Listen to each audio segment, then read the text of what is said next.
All right, hello everyone. Welcome to my channel. We do educational videos here, and we focus on great theories of everything, things that you can help yourself with your paradigm shifting, your awakening to 5D consciousness, and your formation of a holistic worldview, as well as your uh, work on making yourself spiritually, mentally, and physically healthy.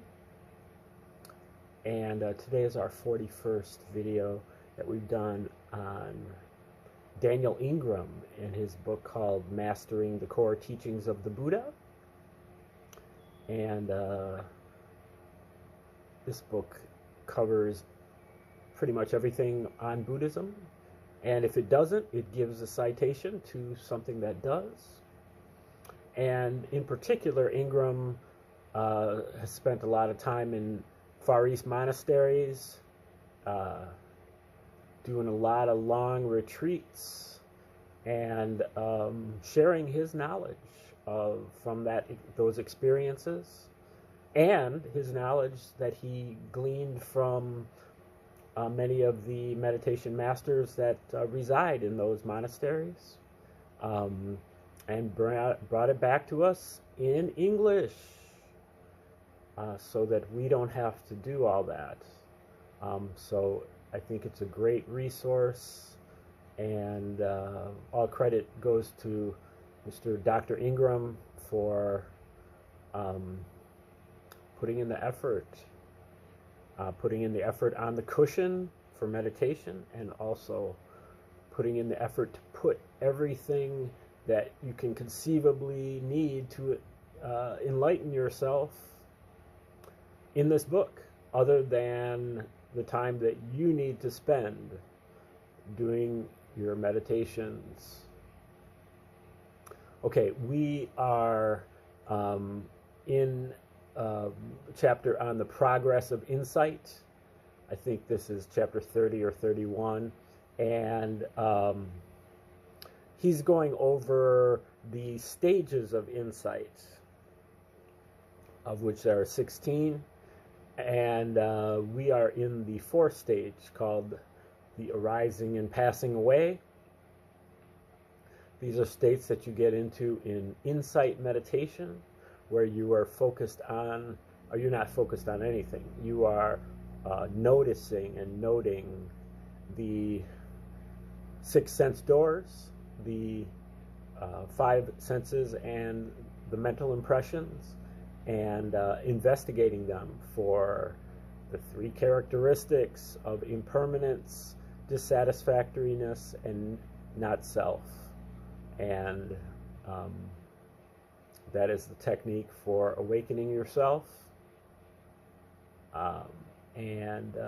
So you go deeper and deeper and deeper into it, and you progress through these various stages.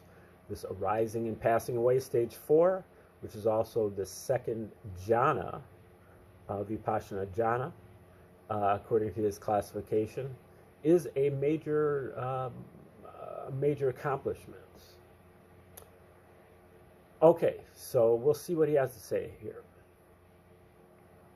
Wild Kundalini phenomena are very common at this point, including very powerful physical shaking and releases, explosions of consciousness like a fireworks display or a tornado, visions, and especially vortices of powerful fine electrical vibrations blasting up or down the spinal column and or between the ears.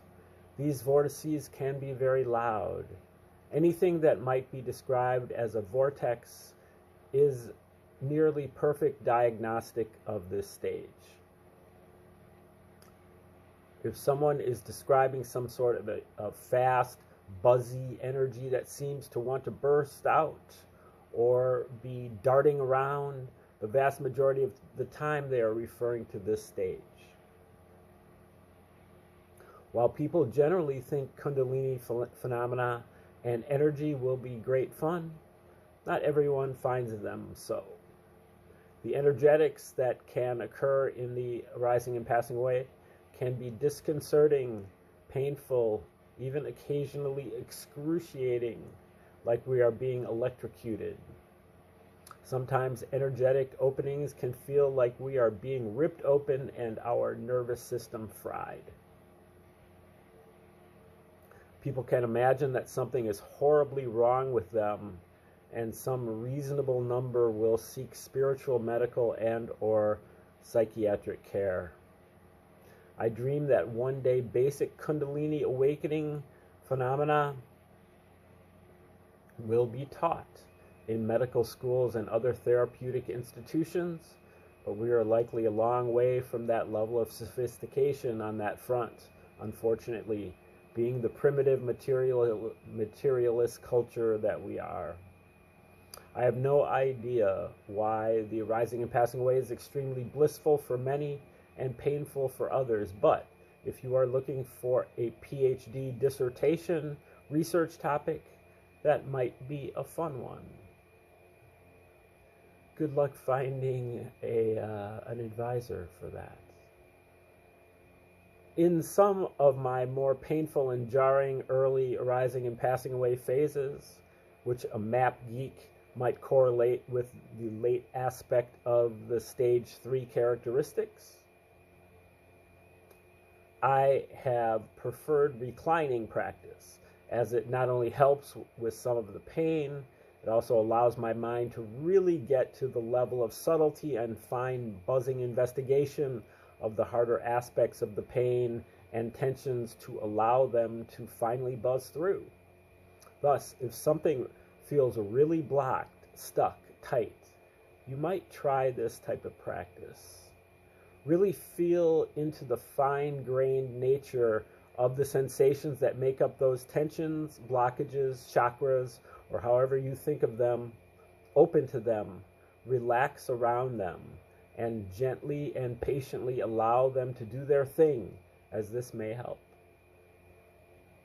As mentioned earlier, the arising and passing away can occur quite unexpectedly and even off the cushion, such as in daily life and lucid dreams. I know a woman who had a dream in which she was in a shop with brightly glowing jewel-tone crystals in display cases. She touched them and they had this powerfully blissful buzz to them that went up into her arms. And then she started twirling round and round, faster and faster, in a maelstrom-like vortex. This is about as classic arising and passing away as it gets, and yet we might never know what it was if we didn't know the theory and weren't on the lookout for it.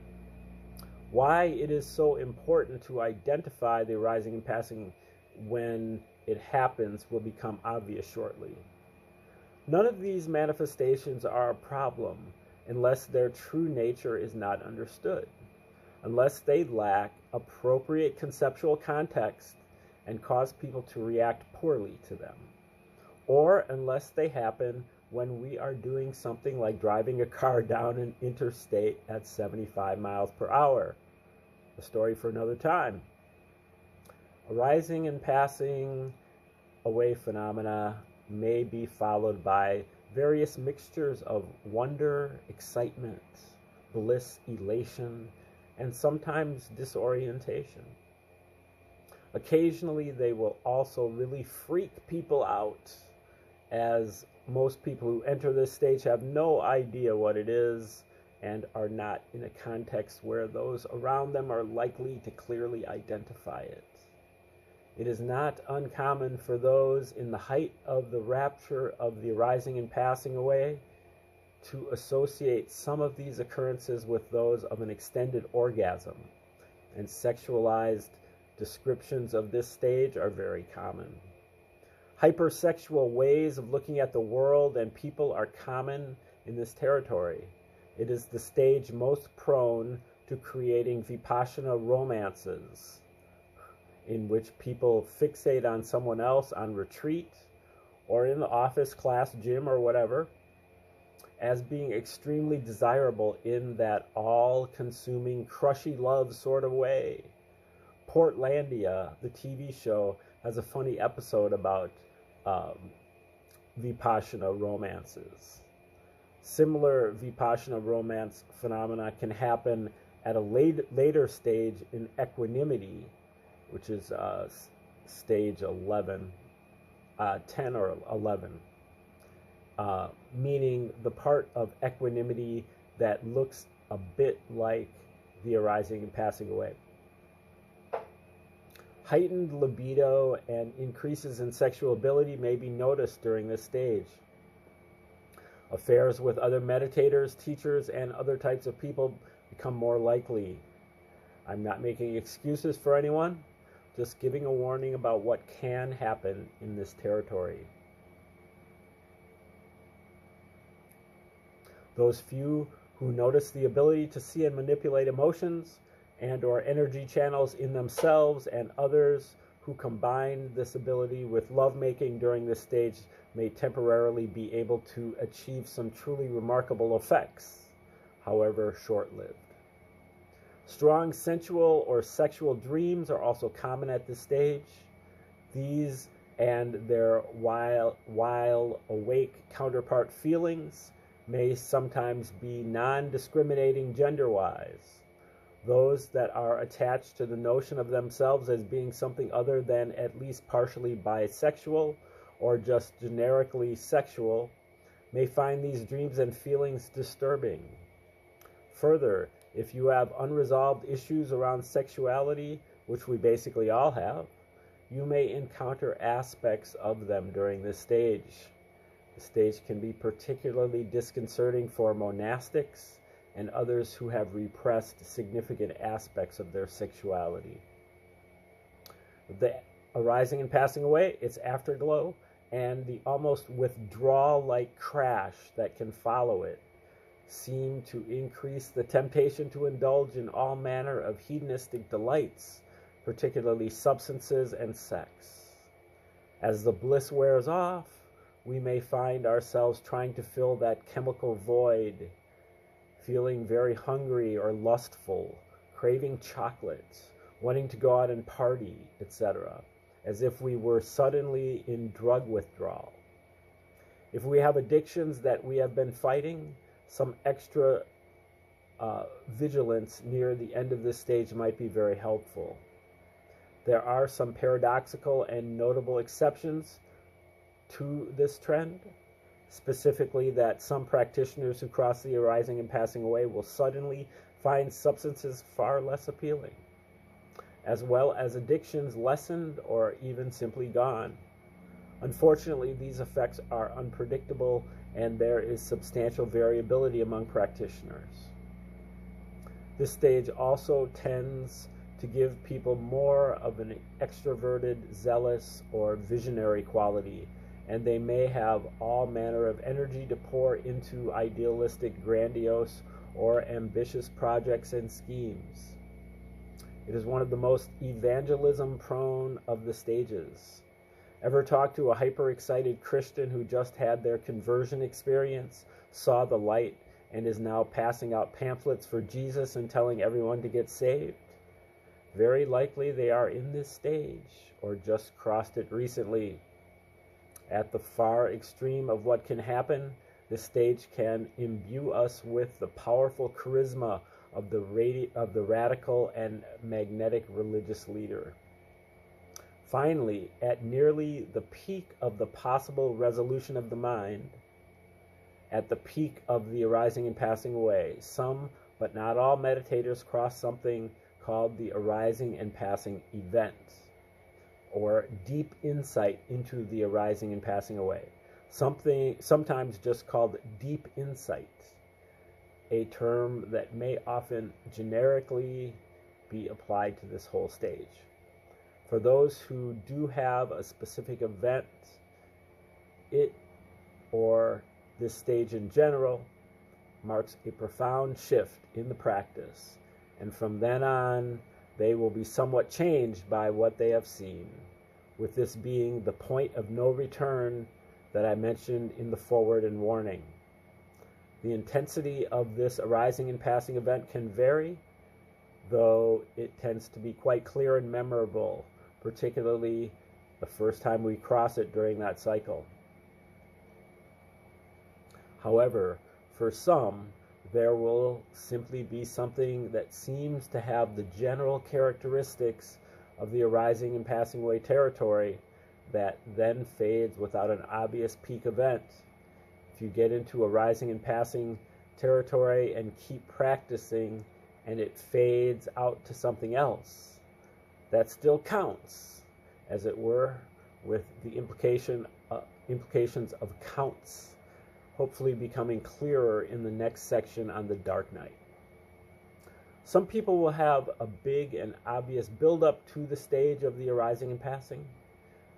For others, this stage will suddenly just show up spontaneously and sometimes even without formal meditation training, as happened to me at around age 15.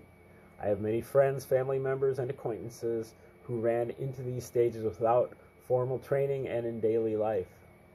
I know others who ran into them when doing hallucinogens, including mushrooms, mescaline, DMT, 5-MeO, DMT, bufotenine, salvia divinorum, and LSD. Others had them happen during yoga or Tai Chi practice. Others while in the presence of powerful spiritual figures, including one who had it happen while hanging out with a Christian faith healer, and a few who were hanging out with various gurus. My mention of drugs here as contexts in which people can cross the arising and passing is simply a description of things that can and sometimes do occur, not any specific endorsement of drugs, as plenty of people do drugs all the time and don't get to the stage of the arising and passing on them. In whatever context the first arising and passing event occurs, that context will tend to hold a special place in that person's heart from then on. For me, it happened on my own, by my own meditation effects, and without a tradition. And so I have always associated my own practice and exploration with progress. My friend who had it happen with the Christian faith healer became the most hardcore Christian you will find. Many people who have had born-again experiences have simply crossed the arising and passing. Another friend who had it happen while on mescaline has since held a special place in her heart for shamanism. Those who had it happen with gurus tended to follow those gurus for some period, associating it with the guru's presence. Some others who had it happen in an apparently random context usually had no idea what it was or what it had done to them, but most have realized that something was different, and most, though not all, remember it with uncanny clarity as standing out from ordinary experiences. One friend who had never meditated had it happen at age 18, just before she walked onto the stage during a theatrical performance, and it was extremely disorienting. Another friend who was in her late 60s had it happen for the first time during a yoga class, and she was so wound up after it that she crashed her car into a telephone pole on the drive home, though luckily wasn't seriously injured. In the autobiographical section, I talk about some of my own experiences with it, which have varied widely in intensity and other qualities, but all were fundamentally the same from an insight map point of view. Once we have attained this event or crossed the stage of the arising and passing without a clear and definitive event, it is likely that we will be able to attain the first stage of awakening sooner or later. If we can navigate the dark night skillfully, meaning if we simply keep practicing, which is easier said than done if we are dark nighting. Thus, a good first goal in insight meditation is to cross the arising and passing event at our earliest possible convenience, with some very important caveats given later in the section on the dark night. That said, if you are reading this book, you very well may have crossed the arising and passing event already, even if you don't know you have. As reading long and esoteric tomes on meditation while searching for something is the sort of thing that people who have crossed the arising and passing are much more likely to do, though this is not a diagnostic, just highly suggestive. When we do have a distinct arising and passing event, it can happen in three basic ways corresponding to some combination of the three characteristics, just as can happen at the entrance to insight stage 15, fruition. The arising and passing and fruition are easily confused for this and other reasons. There is great variation in the specifics of what we are seeing and feeling when we cross this profound and often intense event, but certain aspects of arising and passing events will be common to all practitioners. Arising and passing events tend to manifest in a way that can mimic the three doors at about the middle of the out-breath. He describes the three doors coming up here later. So the three doors are the three characteristics that appear later in the right before the fruition stage. So he'll talk about it later. At about the middle of the out-breath, leading to an unknowing event, which consists of moments about which we know very little. During unknowing events, the sensory information available to us is very sparse or vague. This first unknowing event or state shift halfway down the out-breath is followed by a few much clearer and more distinct moments imparting some deep understanding of the three characteristics before a second unknowing event occurs at the end of the out-breath.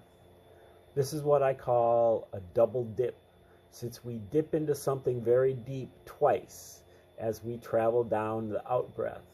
This will be important later when I talk about equanimity.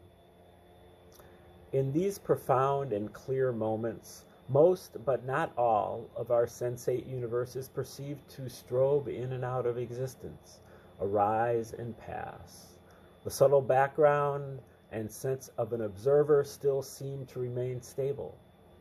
In contrast, the entrance to stage 15, or fruition, is through one of the three doors, which involves the complete sensate universe, background, time, space, and all, and happens at the end of the out-breath, and does not involve two closely related unknowing events. The relevance and usefulness of this information may become apparent later. During these potentially extreme experiences, we may not be focused on the breath, but on some other sequence of phenomena. The sense of the breath may not be particularly clear, such that the fact of these happening at the end of the out-breath may not be obvious or even discerned. But this, in fact, is how things happen. Those who have crossed the arising and passing away event have stood on the ragged edge of reality and the mind for just an instant, and some will feel certain that awakening is possible. The whole of the arising and passing away stage can produce that feeling in some practitioners. Those in this stage and those who have recently left it typically have great faith, may want to tell everyone to practice, and are generally evangelical or uber enthusiastic about spirituality, religion, and or philosophy for a while. This zealous or evangelical quality can latch on to all sorts of other approaches, like yoga, veganism, and whatever other cause, practice, setting, or movement they might associate with their experience. They will have an increased ability to understand Dharma teachings due to their direct and non-conceptual experience of the three characteristics. Philosophy that deals with the fundamental paradoxes of duality will be less difficult than it might once have been, and they may find this fascinating for a time. Those with a strong philosophical bent will find that they can now philosophize rings around those who have not attained to this stage of insight.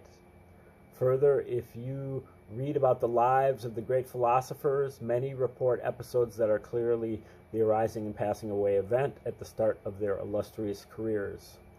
René Descartes and many others come to mind. Some who cross the arising and passing away event may also be incorrectly convinced that they are awakened, as what they have seen was completely spectacular and profound. In fact, this is strangely common. And those who are doing some meditative practice or other practice that got them into this stage may stop practicing, not understanding that they have only begun. I wish to create no false duality, no false split between our experience and awakening.